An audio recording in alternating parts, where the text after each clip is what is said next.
இயேசுவின் நாமத்தினால். சங்கீதத்தின் புஸ்தகம் 39வது அதிகாரம். பேபி ஒரு வசனமும் மற்றவங்க ஒவ்வொரு வசனமும் வாசிக்க போகிறோம். 39வது அதிகாரம்.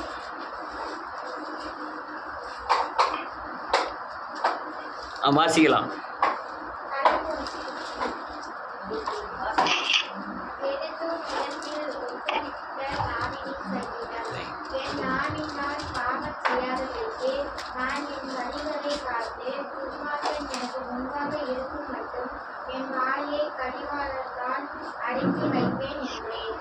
நான் மௌனமாகி ஊமையனாயிருந்தேன், நலமானதை பேசாமல் அமர்ந்திருந்தேன். ஆனாலும் என் துக்கம் அதிகரித்தது.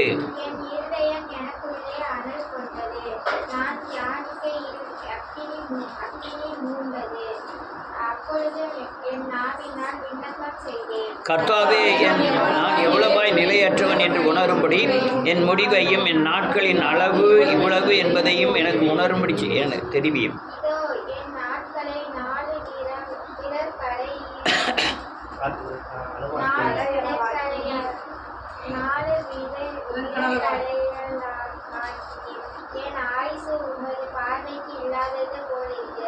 தேசமாகவே மனுஷன் திரிகிறான், விருதாவாகவே சஞ்சலப்படுகிறான், ஆஸ்தியை சேர்க்கிறான், யார் அதை வாரிக்கொள்வான் என்று அறியான்.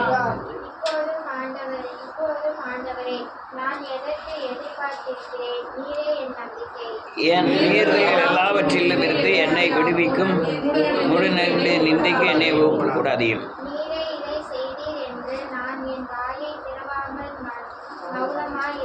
என்னிலிருந்து உம்முடைய வாதையை எடுத்து போடும், உமது கரத்தின் அடிகளால் நான் சோர்ந்து போனேன்.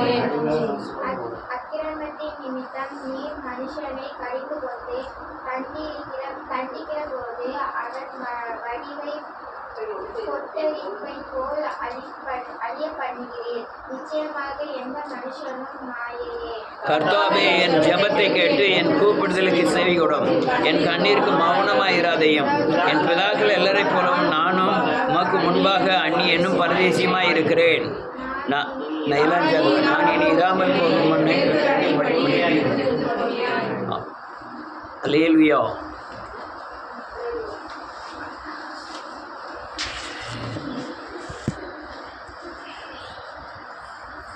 இயேசுவின் நாமத்தினாலே சொல்கிறேன்.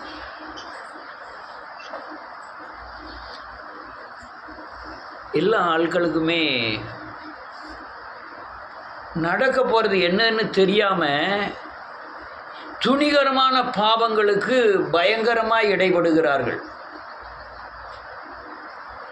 நம்ம நடந்து முடிஞ்சது தெரியும், நடக்க போகிறது நன்மையாக நடக்கணும்கிட்டு தீமையான காரியங்களில் வெகு பிசாசுக்கின் கரங்களுக்கு கைப்பாவையாய் கிரியை செய்து அதில் மூலமாய் தீமையை செய்து தண்டனையை அனுபவிக்கிறார்கள் அநேகர். அல்லேலூயா. வரப்போகிற காரியம் என்னன்னே தெரியல, எல்லாருக்குமே தெரியாது நாளைக்கு நடக்க போகிறது. அந்த தெரியாததுனால இந்த இருதயம் என்ன செய்து துணிகரம் கொள்ளுகிறது. வஞ்சிக்கிறதல், துரோகம் பண்ணுதல், அநியாயம் பண்ணுதல், சத்தியத்துக்கு மீறுதல், இந்த காரியங்கள்லாம் வேகமாக செய்து அந்த மீறுதலின் நிமித்தம் வருகிற தண்டனையை தன்னுடைய ஆயுசு நாட்களை குறைய பண்ணுகிறார்கள். ஆண்டவர் சொன்னார், உன் வயசு 70, உன் பலத்து மீதியால் 80, அதுக்கு மேலே வேணும்னா கிருபை. நீ நல்லா சாப்பிட்டு சுகர் வராமல், ப்ரெஷர் வராமல், அதிகமாக சோறு சாப்பிடாம சுகரை கண்ட்ரோலில் வச்சுருந்தீங்கன்னா 70லேருந்து 80 வருஷம் வரையும் இருக்கலாம். அது உங்கள் பலத்தின் மிகுதியினால். நீங்கள் அதை விட தாண்டி இருக்குன்னா கிருபையினால தான் இருக்க முடியும். அல்லேலூயா. இந்த காரியத்தை அநேகர் அல்லேலூயா அந்த வேதக்காரங்களே கவனிக்கிறதே இல்லை. அதாவது இருதயம் சொல்லும், இது சத்தியம் இல்லை, இதனால் தண்டனை வரும்னு இருதயம் சொல்லும். உங்களுக்குள்ளே எல்லாருக்குள்ளேயும் ஆவியானவர் இருக்கார். அந்த சொல்லுக்கு தான் ஆவியானவர் கொடுக்கப்பட்டிருக்கிறார். ஆவியானவர் எதுக்கு கொடுக்கப்பட்டிருக்கார்? ஆசீர்வதிக்க மட்டுமல்ல, உங்களோடு சேர்ந்து ஜெபம் பண்ணதுக்கு மட்டுமல்ல, உங்களை கண்டித்து உணர்த்துறதுக்கு தான் ஆவியானவர் இருக்கிறார். ஆனால் நம்முடைய இருதயம் என்ன செய்து அவர் ஏவுதலையும் அவர் உணர்த்துகிற வசனத்தையும் மீறி நம்மளை பாவம் செய்ய வைக்கிறது. நீ மூடனோ, அறிந்தவனோ, அறியாதவனோ, படித்தவனெல்லாம் கிடையாது. வேதத்தில் அப்படி சப்ஜெக்டே கிடையாது. படித்தவன் ஆத்துமாங்கிற நிலைமையில தான் கர்த்தர் எடுக்கிறார். நீங்கள் பவுல் படித்தவன், யோவான்லாம் படிக்காதவன், 2 பேரும் அவருக்கு தேவை. 2 பேரையும் உணர்த்துகிறவர் ஆகியானர். அப்போ என்ன ஆகுது, நம்முடைய ஆயுசு நாட்கள், உன்னுடைய எதிர்காலம் இப்படி தான் இருக்கும், இதை செஞ்சால் உனக்கு இவ்வளோ வேதனை உண்டாகுங்கிறத நீர் எனக்கு உணர்த்தினீர்னா வருங்காலங்களில் நான் தவறு செய்யாதபடி என்னை காத்து கொண்டு எனக்கு சமாதானத்தையும் சந்தோஷத்தையும் வரவழைத்து என் ஆயுசு நாட்களை நான் பெருக பண்ண முடியும். அல்லேலூயா. நிர்ணயிக்கல, ஆயுசு நாட்கள் யாருக்குமே நிர்ணயிக்கல. நீ செய்கிற பலனின் பிரதிபலிப்பு தான் உன்னுடைய ஆயுசு நாட்கள், உன் பிள்ளைகளுடைய ஆயுசு நாட்கள். நீதிமானுக்கு பூமியிலே சரி கட்டப்படும், பாவிக்கும் எத்தனை அதிகம் அப்படின்னு வேதம் சொல்லுகிறது. இந்த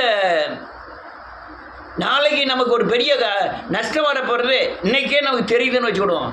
அடுத்த மாதம் ஒரு மரணம் நம்ம வீட்டில் வரப்போது இன்றைக்கே தெரியுதுன்னு வச்சுக்கிடுவோம். நம்ம எவ்வளவு தூரம் தேவனுக்கு பயந்து தேவனோடு நடந்து வேதவசனத்துக்கு உட்பட்டிருப்போம்.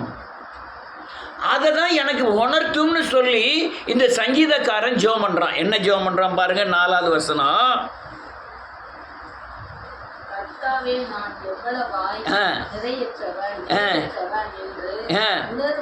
உணரும்படி அவன் சொல்ல, ஆண்டவரே நான் பூமியில எவ்வளவாய் நிலையற்றவன். இந்த ஒரு வீடியோ பார்த்துருந்தேன். ஒரு பெண் பாட்டு படிச்சுட்டு இருக்கா, ஆண்டவரை பற்றி தான் பாட்டு படிச்சுட்டு இருக்கான். பேசிக்கிட்டு இருக்கும்போது பொத்துன்னு விழுந்துட்டான். ஆள் அவுட்டு. பாடி ஃபில்டரு, யாரும் தூக்க முடியாத பாடி, அந்த வெயிட்டை தூக்குதான். தூக்கிக்கிட்டு இருக்கும்போது ஆள் அவுட்டு, அப்படியே சாஞ்சிட்டாங்கள.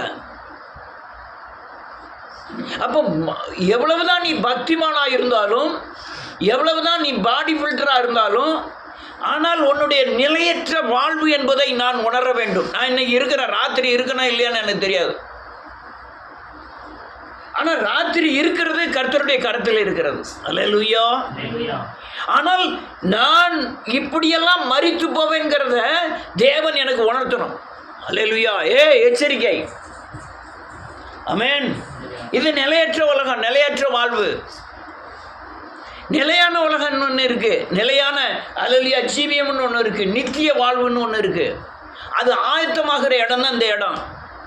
நான் நேற்று சொன்ன மாதிரி கணவனும் மனைவியும், எல்லாருக்கும் போனதுக்காக சொல்கிறேன், கணவனும் மனைவியும் தேவனால் நிர்ணயிக்கப்பட்டவர்கள்.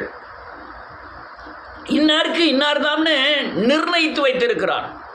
அதுக்கு தான் வேதம் சொல்லுது ஏற்ற துணை என்று சொல்லுகிறது. கணவனும் மனைவி அநேக டிவோர்ஸ் நடக்கிறதுல கிறிஸ்டின்ஸ் தான் அதிகம். ஆனால் வேதம் என்ன சொல்லுது, தேவன் இணைத்ததை மனுஷன் பிரிக்காது இருக்க கடவன். நீங்கள் ஊழியம் செய்கிறீங்களா, உங்கள் உருவாக்குற இடம் வீடு தான். நீங்கள் ஊழியம் செய்கிறீங்களா, அல்லையா நீங்கள் கிறிஸ்துக்குள்ளே நடக்கீங்களா, உங்கள் குடும்பத்துக்குள்ள நீ ஒரு ஆளுக்கு வேதக்காரனை மாட்டியிருக்கியா, உங்களை அங்கே உருவாக்குகிறான். சத்தியத்துக்குள்ளே உங்களை உருவாக்குகிறான். நீங்கள் சாந்தமாக போகிறீங்களா, தாழ்மையாக போகிறீங்களா, சகிக்கிறீங்களா, பொறுக்கிறீங்களா, சுமைக்கிறீங்களா, எல்லாவற்றையும் உருவாக்குகிற அல்லலியா அந்த இடம். சிலவங்க பார்த்துருக்கேன், வெளியே பூரா ரொம்ப சந்தோஷமா ஹாய் ஹாய் ஹாய் மாமா மச்சா ஹாய் போயிட்டு, ஆனால் வீட்டுக்குள்ளே போகும்போது அந்த வாசல்கிட்ட வரும்போதே முகம்லாம் மாறிடும். முகநாடி வேறுபட்டு வீட்டுக்குள்ளே போனோன்னா எல்லாத்துக்கும் அறதான், டான் டெம் டபால் டிபால் டிபால். என்னையா வாழ்க்கை? இதுக்காக தேவனுக்கு நமக்குள்ள அழைச்சிருக்கிறாரு. 1000 குறைகள் இருக்கட்டும், வீட்டில் வந்து பொண்டாட்டி பிள்ளைலாம் அடி டாம் டீம் இவன் எப்போ சாவாங்கிற அளவுக்கு பொண்டாட்டியை பேச ஆரம்பிக்கிறா. நீ செத்து தொலைச்சாதான் நான் நிம்மதியாக இருக்க முடியும்.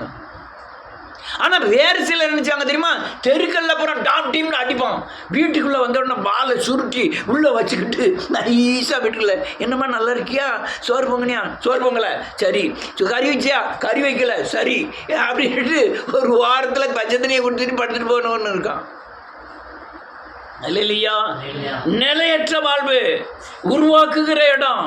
நீங்கள் தேவனுடைய நித்திய ராஜ்யத்துக்கு ஆயத்தமாகும்படியாய் பரிச்சை எழுதக்கூடிய இடம் தான் இந்த உலகம்.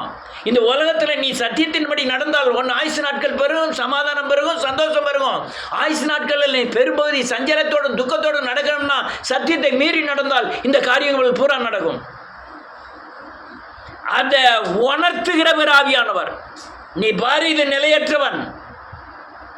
என்ன எழுதிருக்கு பாருங்க, கர்த்தாவே நான் எவ்வளவாய் நிலையற்றவன் என்று உணரும்படி என் முடிவையும் என் நாட்களின் அளவு இவ்வளவு என்பதையும் எனக்கு தெரியும். எனக்கு சொல்ல மாட்டேன், டைரக்டா சொல்லிடுவாரு. விவசாயம் செய்வதோ வேசித்தனம் செய்வதோ பெரிய காரியமே கிடையாது. அதுக்கப்புறம் அவன் நொந்து நொந்து நொந்து சாகணும் வாழ்க்கை பூராமே. அல்ல நொந்து நொந்து நொந்து சாகணும். அல்லேலூயா. எவ்வளவாய் நிலையற்றவன். நேற்றான பார்த்து அன்னைக்கு அவுட் ஆகிட்டான் அப்படிம்பாங்க. இந்த ஊரில் ரொம்ப ரவுடித்தனம் மாதிரி பண்ணிக்கிட்டு இருந்த சண்டியர் கிண்டியர் எல்லாமே சாவு ரொம்ப மோசமாக இருந்தது. நான் ஒரு இந்த எழுப்புதல் சத்தியம் அந்த இதில் ஒரு இது போட்டிருப்பேன். எங்கள் தெருவில் ஒவ்வொரு வீட்லேயும் நடந்து வாசியெல்லாம் என்னமோ தெரியல, ஒவ்வொரு வீட்லையும் வச்சியா, ஒவ்வொரு வீட்லையும் நடந்த மரணம் வியாதி, அவங்க செஞ்ச தவறு எழுதுனா அதோட கொடுமையாக இருக்கும். அவங்க ஒவ்வொரு வீட்லேயும் மரணங்கள் எப்படிலாம் நடந்ததுன்னு அதில் நான் இந்த எழுப்புதல் சத்தியம்ங்கிற இது குரூப்பில் போட்டிருக்கேன். அவன் எப்போ நிலையற்றவன், ஆனால் இருக்கும்போது வந்தாங்களே ஐயா வரத்து ஒவ்வொருத்தனும் சேர்மதியில் அப்படி தான். அவங்களாம் வந்தாலும் ஒவ்வொருத்தன் வரத்து பயங்கர வார்த்தை இருப்பான். கடைசியில் அவன் சாவை பார்த்தா பயங்கர கொடுமையாக இருக்கும். அவனுக்கே அப்படி கொடுமையாக இருந்ததுன்னா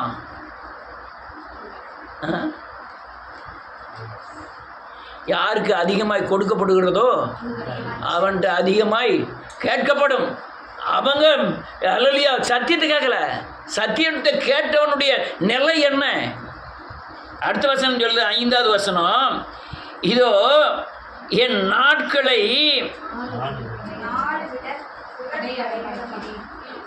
பேபி வாசி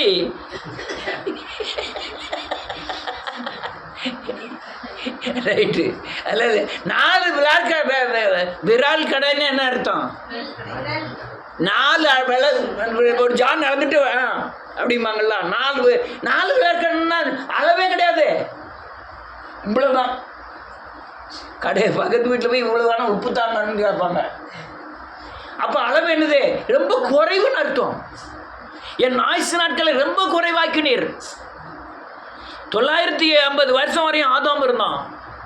ஆண்டவர் அடுத்தாள் சொன்னார், உன்னுடைய ஆயுசு நாட்கள் 120 வயசு தானே அப்படின்னாரு.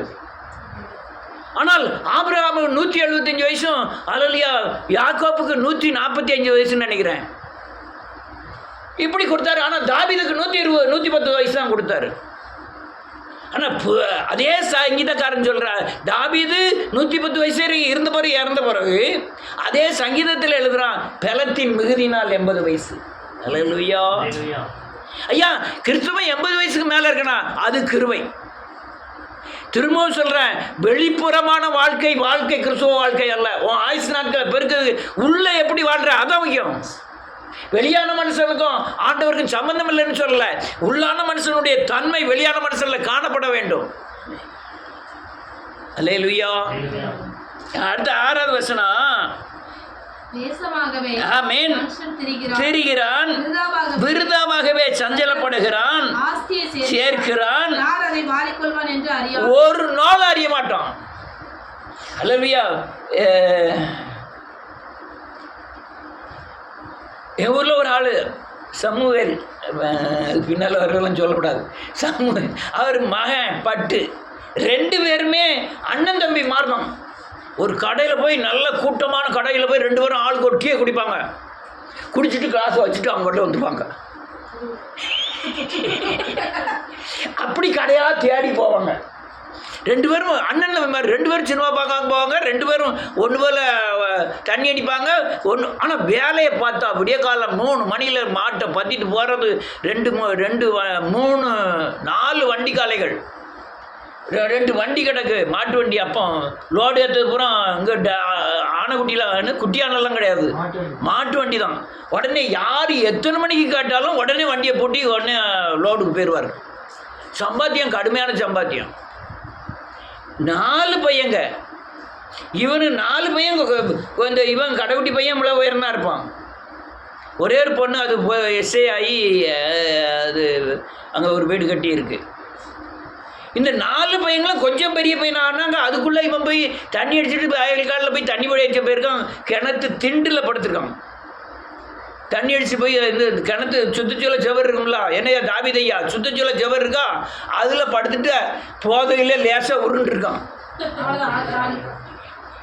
பாருங்க, ஊர் பூரா தேடுதாங்க ஆளை. எங்கே இருக்கான் அங்கே தண்ணி பாய்ச்ச போனான், எங்கே தண்ணி பாய்ச்சா வயக்குள்ளே கிடக்கானா, அங்கே கிடக்கானு தேடி பார்த்தாங்க. கடையை உள்ளே போய் பார்த்தா உள்ளே தெரியல, முங்கிட்டு வரவு இங்கே தானே படுத்திருந்தாருன்னு சொல்லி ஒரு வலை தீயணைக்கும் படை வந்து வலை போட்டு தூக்கிட்டாங்க மேலே. அல்லேலூயா. அவ்வளோதான், சோலி முடிஞ்சது. நிலையற்றவன் இந்த பூமியில் யாருமே நிலையான வாழ்க்கை வாழ போறதில்லை. நீ தேவனுக்கு பயந்து சத்தியத்தின்படி நடந்து அல்லேலூயா கற்பனை கட்டளை கை கொண்டனா உங்களுடைய ஆயுசு நாட்கள் கிருபையினாலே பெருகும். ஒரு வசனத்தை வாசிப்போம். 73வது சங்கீதம் 13வது வசனத்திலிருந்து.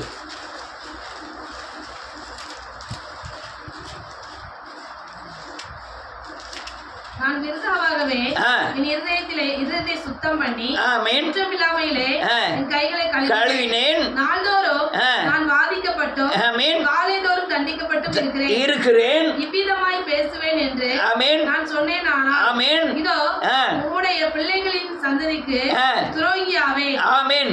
இதை போதும், வேணா அடுத்த வாசிக்கணும். என்ன எழுதுறாரு? ஒரு கிறிஸ்தவன் மாம்சத்தின்படி நடந்துட்டு ஆவிக்குரிய வழிமுறைகள் தெரியாம சத்தியத்தை பின்பற்றாம அவன் உலகத்தை பார்த்து இதோ நான் அப்படிக்கெல்லாம் ஓடிக்கிட்டு இருக்கேன், ஜெபம் பண்ணிக்கிட்டு இருக்கேன், எல்லாமே விருதம். சர்ச்சுக்கு வந்து பாட்டி எங்க காட்டல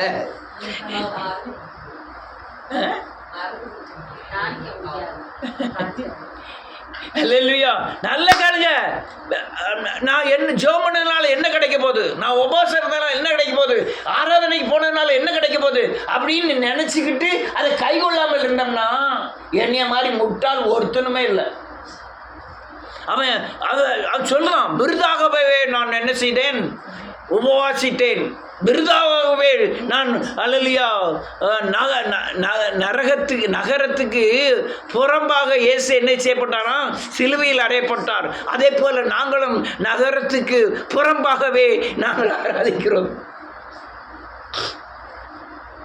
தெளிவாக இருப்பாருங்க. நான் விருதாவாகவே என் இருதயத்தை சுத்தம் பண்ணி குற்றமில்லாமலே என் கைகளை மனம் திரும்பி பாவ மன்னிப்பின் நிச்சயத்தை பற்றி கழுவினேன். நாள்தோறும் ஆனால் வாதிக்கப்பட்டு கொண்டிருக்கிறேன். காலை தோறும் நான் என்ன செய்கிறேன், அப்ப நான் விருதா. ஞாயிற்றுக்கிழமை சர்ச்சுக்கு போறது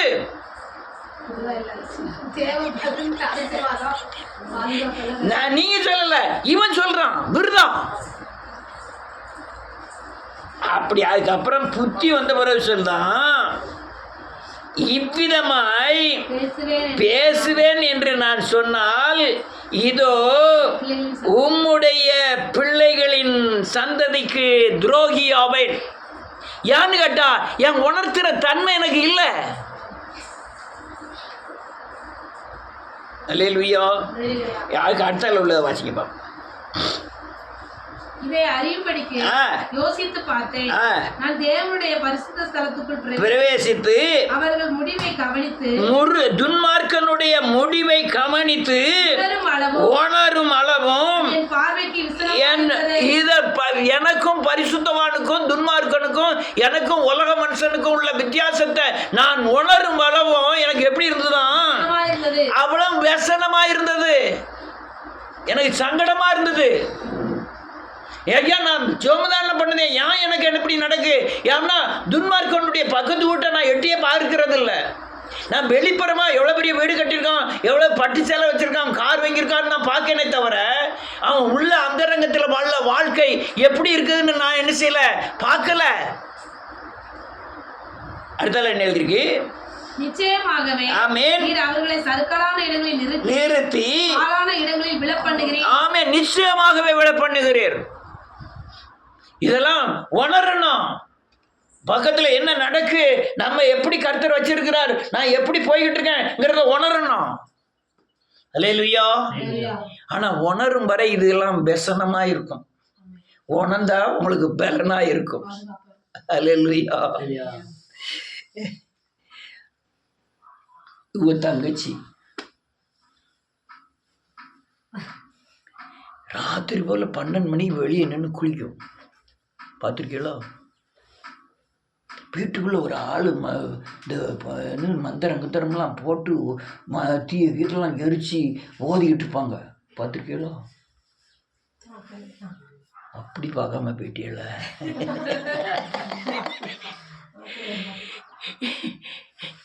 எழுத்தபடி எங்கள் வீடு அந்த அலிப்பாச்சனை கதைப்படி அங்கே பார்த்தா அங்கே ராத்திரி 12 மணிக்கு புகையா வரும் உள்ளே இருந்து. உள்ள அப்படியே அங்கே என்னது சாம்பிராணி வாடை, பூ வாடை எல்லாம் கட கட கடன்னு வரும். ஒரு நாள் 2 நாள் இல்லை. வெள்ளிக்கிழமை கடைசி வெள்ளி கடைசி செவ்வாய் அவன் ஆயிட்டுனா போதும், அது எவனோ ஒருத்தன் வரான் வந்து வீட்டுக்குள்ளே பார்த்துக்கிட்டோம். அங்கே அவர் அங்கே ஓடுறதுன்னா அந்த சாமானை வாங்கிட்டு வர்றதுன்னா இந்த சாமானை ஒரு ஓட்டச்செயல் ஒன்று வச்சுருந்தாரு, விருட்டுன்னு ஓடி போய் வாங்கிட்டு வர்றதுன்னா போயிட்டு வர்றதுன்னா டக்குன்னு 10 மணி 11 மணி வெளியே நின்று டக்குன்னு குளிப்பாவோ, குளிச்சுட்டு உடனே பட்டக்கட்டெல்லாம் போட்டுட்டு உள்ளே போய் உட்காருவோம் 11 மணிக்கு மேலே. நாங்கள் இந்த அலிப்பாச்சனை கதோடையே உள்ளே பார்த்துக்கிட்டே இருப்போம். அதுக்கப்புறம் பார்க்க பக்கத்து வீட்டுக்காரி ஒருக்கையாவது மூச்சு விடுற, பேசுறதுக்கே பயப்பட. இந்த சாம்பிராணி போக வாடையானது ஒருத்தருமே மீனகளெல்லாம் பேசுறதுக்கே பயந்துட்டான். எப்போ நம்மளை என்னமும் செஞ்சு விடுவோம்.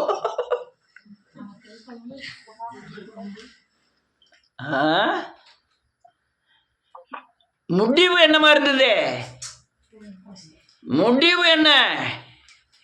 தேவனுடைய கிரியைகளுக்கும் அல்லது பிசாசின் கிரியைகளுக்கும் ரொம்ப வித்தியாசம் இருக்கு.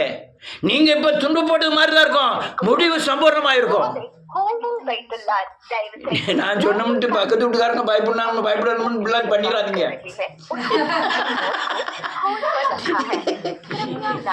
அடுத்த என்ன எழுதிருக்கு? 10:20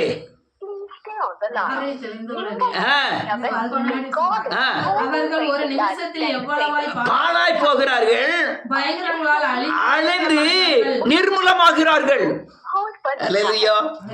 காலை பிறகு ராத்திரி 12 மணிக்கு வெளியே போயிருக்காரு நினைக்கிறேன். வீட்டு வாசல்ல ஒரு ஆளு பூவை போட்டுக்கிட்டே இருந்திருக்கு.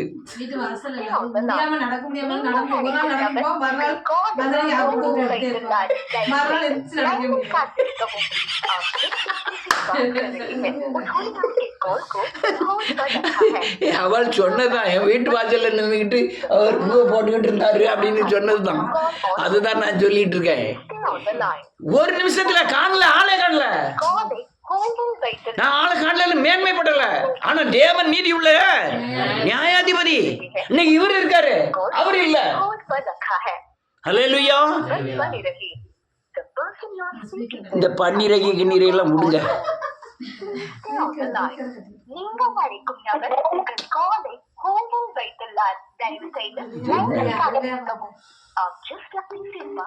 எப்படி எடுக்கணும்னு தெரியல நமக்கு வேற. அல்லேலூயா. இன்னும் ஒரே ஒரு வசனத்தை வாசி பிடிச்சிருவோம். 37வது அதிகாரம்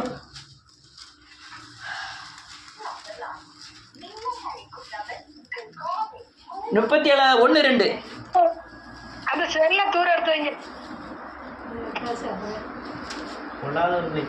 பொல்லாதவர்களை குறித்து எரிச்சல் அடையாதே, ஆமென், பொறாமை கொள்ளாதே, அறுப்புண்டு வாடி போவார்கள். அல்லேலூயா. இதான் ஒதுங்கி போறது ரொம்ப நல்லது. அல்லேலூயா. ஒதுங்கி போறது நல்லது. பொல்லாதவர்களை குறித்து எரிச்சலோட அவன் அப்படி ஆயிடணும் இப்படி ஆயிடணும், அவன் கால் வழங்காமல் போயிடணும், கை வழங்காமல் போயிடணும், அவன் நாசமாக போயிடணும் அப்படின்ட்டு நினைக்கிறதே தப்புன்னு வேதம் சொல்லுது. ஆனால் நீ காத்திரு, உனக்கு விரோதமாய் நடந்த காரியங்களுக்காய் துன்மார்க்கருக்கு வரும் பலனை நீ காண்பாய். அது அல்லேலூயா, உனக்கு தெரிவிப்பார்னு வேறு சொல்லுது. உனக்கு அவனுக்கு இப்படி தான் நடக்குங்கிறத தேவன் தெரிவிப்பார். அதுக்காண்டி நீ அல்லேலூயா துன்மார்க்கன் மேல் பொறாமை கொள்ளாதே, அல்லேலூயா பொல்லாதவர் மேல் பொறாமை கொள்ளாதே. அவர்கள் புல்லை போல சீக்கிரமாய் அறுப்புண்டு பசும் பூண்டை போல் மாடி போவார்கள். அல்லேலூயா, சீக்கிரம் மாடி போவாங்க, வாழ்க்கையில் அவுட் ஆயிடுவாங்க. அதனால நீ என்ன செய்ய, கர்த்தர் ஒருவர் இருக்கிறார், அவரை சார்ந்து வாழ கற்றுக்கொள். யார் மேலே எரிச்சல் ஆகாதே. ஆமே, இல்லை அவங்க செய்யணும்னு வச்சாங்க, நம்மளை போய் திருப்பி போய் செய்யணும்னு வச்சிருமா? கம்பளியில் போய் உடனே 200 கொடுத்து உடனே வச்சாங்க, நம்ம 400 ரூபா கொடுப்போம். அவன் ஒரு கைக்கு வச்சான், நம்ம 2 கைக்கு வச்சிருவோம். அடுத்தாலும் நம்ம 2 காலும் பேரும் நமக்கு. அதான பிரச்சனையே. அதான் பிரச்சனை. ஏன் வேதவசனத்தை வாசிக்கிட்டு வேதவசனத்தை நம்பி வேதவசனத்தின் மேல் ஒரு வாழ்க்கையை சாய்த்து கொண்டு நம்ம பாட்டில் ஒதுங்கி போகிறது நம்ம நல்லது. அல்லேலூயா, ரொம்ப நல்லது. பொல்லாதவர் மேலே எரிச்சலே ஆகக்கூடாது. செஞ்சுட்டு போகிறான், நஷ்டம் ஆனால் ஆகிட்டு போகுது. அல்லேலூயா. ஆனால் எல்லா கண்ணீரெல்லாம் கர்த்தருடைய கணக்கில் அல்லவா இருக்கிறது, அவர் துருத்தியில் வைத்திருக்கிறார். உன் ஜெபங்கள் எல்லாம் தேவன் தன்னுடைய அல்லேலூயா கணக்கில் வைத்திருக்கிறார். ஒன்றுமே வீணா போவாது. அல்லேலூயா, ஒன்றுமே வீணா போவாது. ஆனால் ஒன்று செய்யும் ஆண்டவரே, எப்பவும் நான் நிலையற்றவன்கிற உணர்வு மாத்திரம் எனக்கு தாரும். இன்னைக்கு வரை நான் இருக்கேன், அடுத்த நிமிஷம் உம்முடைய கரத்தில் இருக்கு ஆண்டவரே. அடுத்து வரக்கூடிய காலங்கள் கர்த்தருடைய கரத்தில் இருக்கு. நான் அதை பரிசுத்தத்தோடு அதை அல்லேலூயா பெற்றுக்கொள்ள ஆயத்தமாக இருக்கணும். எதை நல்ல கவனிய, ஒரு நிமிஷம் சொல்லி முடிச்சிடுறேன். நீங்கள் என்ன செய்தீங்களோ அதான் எதிர்காலம். இந்த எதிர்காலத்தில் நீங்கள் கெட்டது செஞ்சீங்கன்னா உங்களுக்கு எதிர்காலம், உங்களுக்கு மரணம் வருமோ, உங்களுக்கு தாக்குதல் வருமோ, உங்களுக்கு சங்கடம் வருமோங்கிறது ஒருத்தருமே போதிக்க மாட்டாங்க. அல்லேலூயா.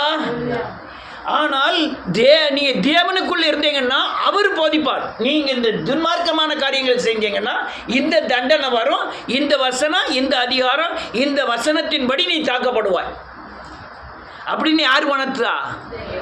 பாவத்தை குறித்தும் நியாயத்தீர்ப்பு என்னது? எதிர்காலம். பாவம் செஞ்ச பிறகு நியாயத்தீர்ப்பு வருங்கிறது. அதே போல நீங்கள் நன்மை செய்து வேத வசனத்தின்படி நடந்து வேத வசனத்தை விசுவாசித்து என்னுடைய காலங்கள் இப்படி தான் இருங்கிறத விசுவாசத்தின் அடிப்படையில் நீங்கள் பார்க்கலாம். என்ன செய்யலாம்? எதை?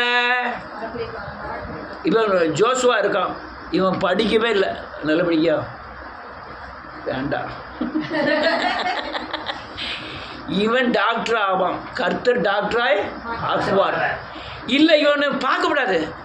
28 ரேங்க் தானே எடுத்திருக்கான். அவன் வீட்டில் வந்து சொல்கிறான், 30 பேருப்பா. ஆமாம், நான் 28 ரேங்க் எடுத்துட்டேன். பின்னால் இருக்கவங்க 27 பேர் இருக்காங்க, நான் 28 ரேங்க் எடுத்துருக்கேன். நான் பார்க்குறேன்.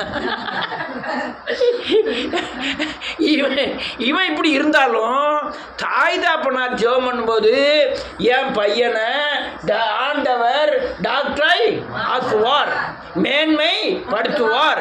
இந்த பூமியில் யாரு சங்கடப்பட்டாலும் என் பிள்ளை சங்கடப்படுறது ஒரு தடவை இல்லை, டெய்லி சொல்லணும், ஆண்டவர் என்னை பிள்ளையை பாதுகாப்பார், என் பிள்ளையை உயர்த்துவார்.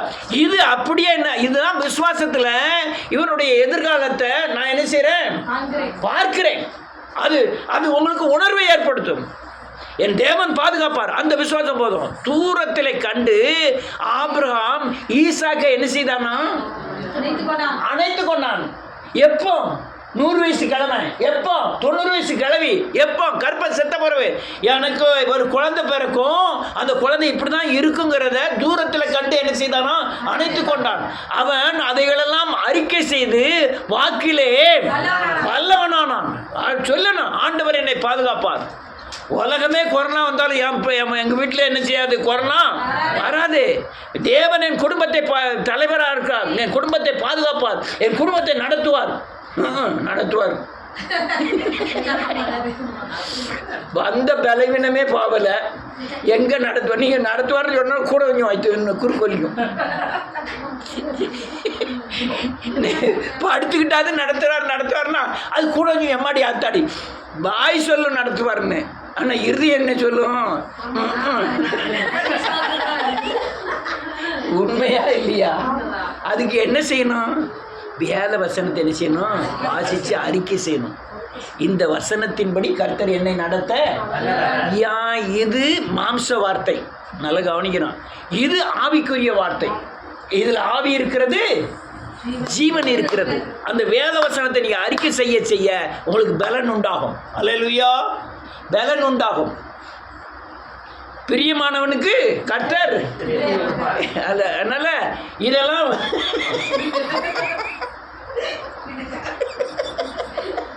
எல்லாரும் நினைக்காது. இதை சொல்லிக்கிட்டு இருக்கும்போது இந்த வசனம் எதுக்குன்னு வருது. உடனே கீழே குனிஞ்சு பைபிளை பார்த்துட்டு இருக்கோங்க, யார் வரங்குதான்னு பார்க்கவும்.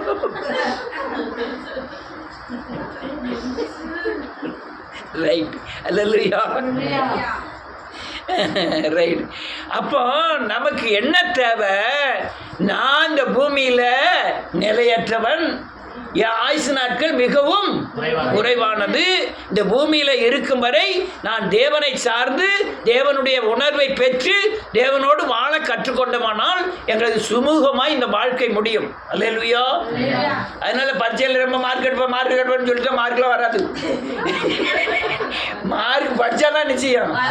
ஆனால் இதை கேட்கலாம், ஆண்டவரே எனக்கு ஞானத்தை என்ன செய்யும், யாரும் மார்க்கை தாருன்னு கேட்கக்கூடாது, ஞானத்தை தாருன்னு கேட்கணுமே தவிர, ஞானத்தை தாருன்னு கேட்கணுமே தவிர, ஒருவன் ஞானத்திலே குறைவு இருந்தால் சம்பூர்ணமாய் கொடுக்கிறவரும் ஒருவரையும் கடிந்து கொள்ளாத இருக்கிற கேட்க கடவன். அப்ப என்னத்தை கேட்கணும், மார்க் அல்ல, என்னது ஞானத்தை கேட்கணும். ஆண்டவரே எனக்கு ஞானத்தை தாரும், உணர்வை தாரும், நான் இவ்வளவா இருக்கிறேன்னு உணர்வை தாரும். அநேகருடைய நிலைமை சொல்லி முடிச்சுட்டேன். அநேகருடைய நிலைமை தமிழுக்கு அறிவே இருக்காது. நான் தான் பெரிய அறிவாளின்னு மனசுக்குள்ளே நினச்சிடுவாங்க. எங்கே போனாலும் அந்த நட பேச்சு இதெல்லாமே பெரிய அவ்வளோ மனசுக்கு எப்படி இருக்கும், அறிவாளி. யார் அறிவாளி, கர்த்தரை அறிந்தவர் தான் அறிவாளி. கர்த்தரை அறிகிறதே அறிவு, மற்றெல்லாம் அறிவெல்லாம் கிடையாது. நீங்கள் உலக ஞானம்லாம் ஒன்று காசுக்கு பெறாது. நான் திருவள்ளுவரே ஞானி அல்லன்னு தான் சொல்வேன். ஏன்னா அவருக்கு ஆண்டவரை பற்றி தெரியாது. ஐம்பொறியில் ஐந்தவித்தான்லாம் சொல்லுவாங்க.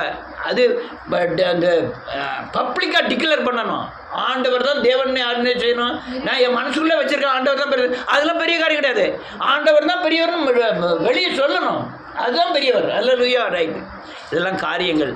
அதனால் உணர்வு ரொம்ப அவசியம். நம்ம எல்லாருக்குமே நான் என்ன நிலையில் இருக்கேன், நான் என்ன நிலைக்கு போகணும், என்னுடைய பக்தியின் அளவு என்ன, என்னுடைய வீட்டின் பாதுகாப்பு என்ன, என் குடும்பத்தை நடத்துகிறது யார், என்னை சுற்றி என்ன நடந்து கொண்டு இருக்கிறது, இந்த உணர்வெல்லாம் நமக்கு அதிகமாக வேணும். தேவன் எனக்கு என்ன செய்து கொண்டிருக்கிறாரு, என்ன செஞ்சிட்டாரு அப்படின்னு நீங்கள் உணர்வை கொண்டு வந்தீங்கன்னா ஒன்றும் செய்யாத மாதிரி தான் இருக்கும். ஆண்டவர் எல்லாம் செஞ்சுக்கிட்டு இருக்காருன்னு பார்த்தீங்கன்னா தான், பச்சை கண்ணாடி போட்டு பார்த்தா தான், இல்லைன்னா கருப்பு கண்ணாடி போட்டு பார்த்தா ஆண்டவர் செய்கிறது ஒன்றுமே தெரியாது. ஆண்டவர் செய்கிறத கண்டுபிடிக்கிறதுக்கு உங்களுக்கு ஆவியானவர் துணை வேண்டும். ரொம்ப பெரிய காரியங்களை செய்கிறார். நீங்கள் இப்போ பெற்றிருக்கீங்களா சமாதானம், எங்கேயுமே கிடையாது. அடித்து சொல்ல, யார் வீட்டில் பணம் இல்லாமல், பெரிய செல்வம் இல்லாமல், பெரிய சொந்தக்காரங்களுடைய ஆதரவு இல்லாமல், ஜாதி ஆதரவு இல்லாமல் இப்போ இருக்கிற சமாதானங்களா எங்கேயுமே கிடையாது. இதெல்லாம் என்ன செய்யணும், அனுதினமும் நாம் என்ன செய்யணும், உணர்வை தரணும். ஆண்டவர் அறிகிற அறிவை தரணும். உணரும்படி ஆண்டவர் தான் செய்யணும். ஆண்டவர் தான் நமக்கு உணர்த்தணும் எப்படியெல்லாம் எப்படி நடக்கணும், நமக்குள்ளே என்ன நடந்துக்கிட்டு இருக்கு, நான் என்ன செய்யணும். இந்த தாமஸ்ன்னு இப்படி கடன்னு பேசிகிட்டு இருக்கானே, இவனை பற்றி என்ன நினைக்கிறேன் எல்லாம் என்ன செய்யணும், உணரணும். அதெல்லாம் காரியங்கள். இதில் தான் உங்களுடைய எதிர்கால வாழ்க்கையே இருக்குது. கர்த்தர் உங்களை ஆசீர்வதிப்பாராக. எல்லாரும் எழுந்துள்ளது.